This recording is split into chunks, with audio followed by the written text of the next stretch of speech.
So it will impact on the individual that's actually attending a bar, a restaurant, a theatre, whatever. I think it's all going to have that knock-on effect. Yeah, if it has that knock-on effect, then the individual will just stop going to it. But I'm sorry.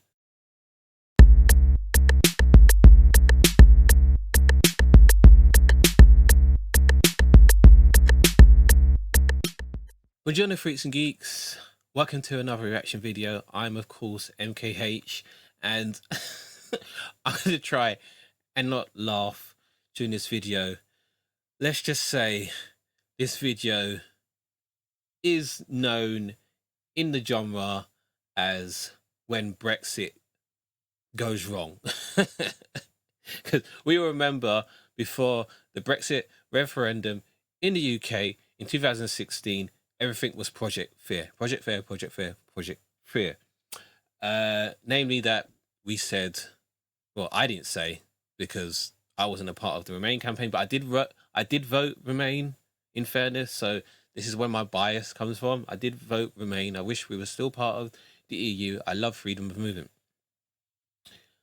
But the experts on the Remain side were saying, if you do this, there's going to be a shortage of food.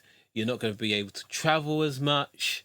And yeah, it's just going to cause chaos. And everyone on the Leave side cast that as Project Fear. Now, I'm about to react to a video called Bar Owners Run Out of Beer and Staff as Workers Flee Brexit. When? I'm not going to say I told you so, because I didn't tell you so. It wasn't me. I wasn't an expert. I just voted the opposite to who actually won in the end. So this is going to be a 4-minute video. I'm going to try and hold my laughter in. And actually, I shouldn't laugh because obviously these are people's livelihoods and stuff like that. But at the same time, they were warned. So let's see how this pans out. How did you vote in the 2016 election? Exit. You know, if I go back again now and it was me as a person, I would say no. I would say remain in Europe. And now it's hitting my business. Ooh, that's awkward, man. But for him to say me as a person, what did he vote? How did he vote last time? Was he a werewolf or something, or Bigfoot, or a horse? You mean me as a person? Hopefully he'll explain during this. Let's see. Also, Byline TV, fantastic.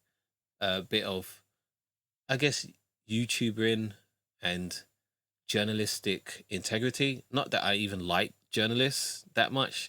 I do feel that many of them use their, I guess, profession for evil. Most of them do. And yeah, so that's why I just think just get rid of all journalists.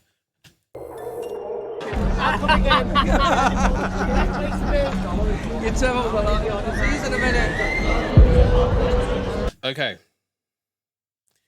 Beer Pop nightclub, Central Manchester. Beer Pop nightclub. Oh. It was at this moment that he knew. He fucked up. I'm reading it wrong. I'm absolutely reading it wrong. Is Bar Pop? What was I? Ah, damn. I think I need my glasses. I do have new prescription glasses, by the way.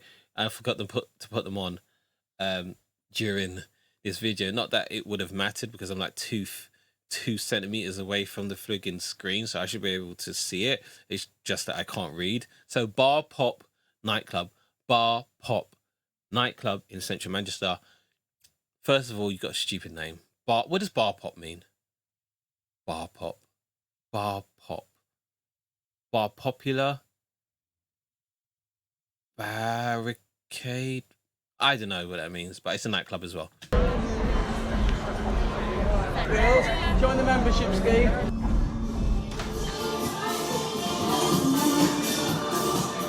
You've got a camera on you, Oh, so there's a drag DJ. So maybe this is in the gay section of Central Manchester, like Canal Street. I've been to a couple of times, but yeah, this is where this particular nightclub is probably situated. We can't get the staff. We can't get minimum wage staff. We just can't. You know, we've just noticed it this year. Certainly around hospitality, we had a meeting, a discussion about it, and literally there is no enough staff. Then again, do you know what the minimum wage is in this country? Why would you want to work for minimum wage? Why? That someone paying you minimum wage means that if the minimum wage was lower, they would pay you less. Like, that's not a employer that, I guess, acts in good faith, I would say. Because why not just go above the minimum? Just go, like, but obviously you just want to pay people as little as possible. From what I'm saying. I'm not saying this guy is, maybe he has to because he has a wafer thin profits, or he's always in the red, but I don't know. To run.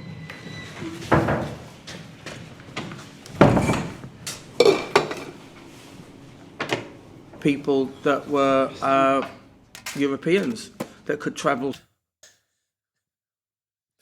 People that were Europeans, they're not Europeans anymore. They've become, I don't know, South American or African or Asian, Australian, I don't know. Well, that were Europeans.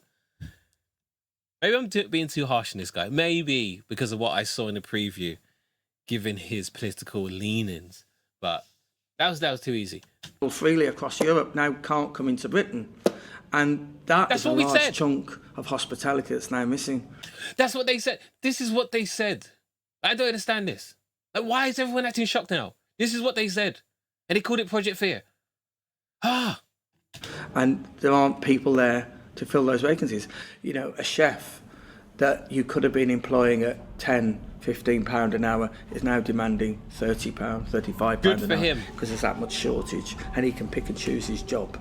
That's what we're up against at the moment. But because of that cost, then drinks will have to go up, menus will have to go up, prices will have to go up all round. So it will impact on the individual that's actually attending a bar, a restaurant, a theatre, whatever. I think it's all going to have that knock-on effect.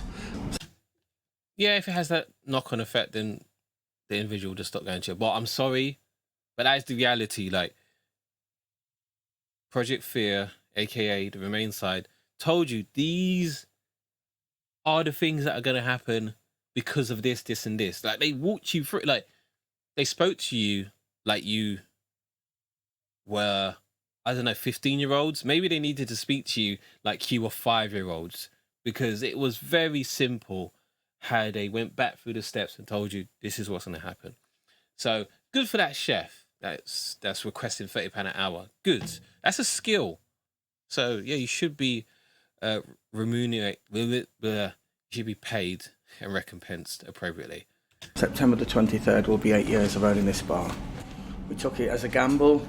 First couple of years, it was poverty, and then finally we turned it around and made it work. So, see the black serviettes there? Just give me a serviette out of that.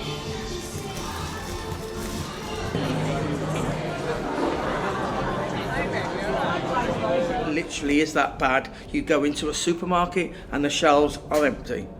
You think it's not true, but it's true. Asda, Tesco's, they're all only half filling the shelves because they cannot get the goods in. There's a shortage of beer, of certain products of beer. There's the lorries can only come in at certain times, and sometimes they don't even come. I've got 5 pumps. One of those beers, 5 pumps. One of those beers I can't stock because there isn't any there. You know, they haven't got the stock to transport.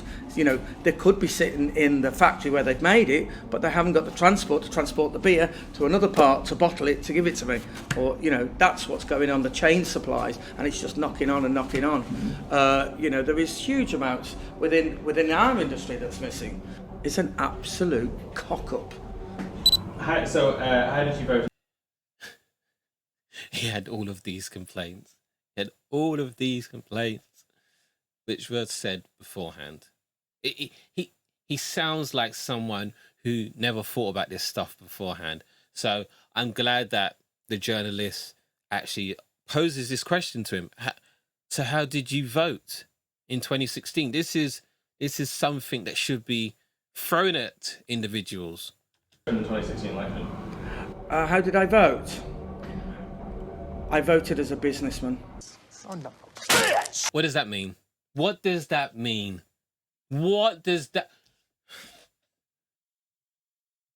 I didn't vote as a person or individual or a citizen of the UK. I voted as a businessman, and I was promised these things. As what were you promised as a businessman? Things could get better. Things would be rosy and sunny after we leave. Sounds like just broad strokes to me. It doesn't sound like there was actually any detail in there. So I voted as a businessman. Okay, let's see. And I voted exit. You know, if I go back again now and it was me as a person. Me as a person. You voted as a businessman before, and then you morphed into a person. And that would make you change your vote. I would say no. I would say remain in Europe. Because what I've lost as a person, I think means more than my business, if that makes sense, is that the freedom of movement means so much to me. And I think out of everything of Europe, that's the one thing that I regret that we've lost. Sounds like he's still thinking as a businessman. I think if the vote was today, he would vote as a businessman, because freedom of movement meant that people could just come and get jobs in his bar from Europe. So he wasn't, he's not trying to vote as a person. He's trying to vote as a businessman. Like, because again, Remain side said, if you vote to leave, you're going to lose the freedom of movement. God damn it, you're going to lose the freedom of movement. But now as a businessman, he says, yeah, now I want freedom of movement. Because I tell you what, there was a lot of this stuff about we can control our own borders. And then Remain was saying, well, that means you're losing freedom of movement. Secondly, you can already control your borders.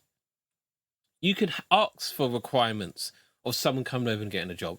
But the UK didn't want to implement that.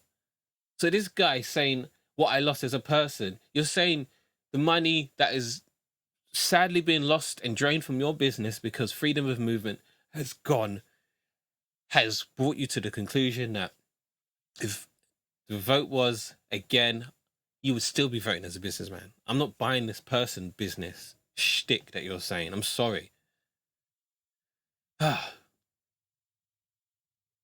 Yeah.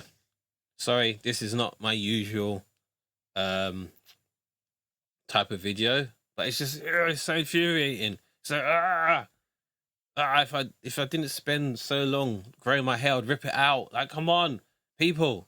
This is always on the cards. Look at his poor little face here. Man.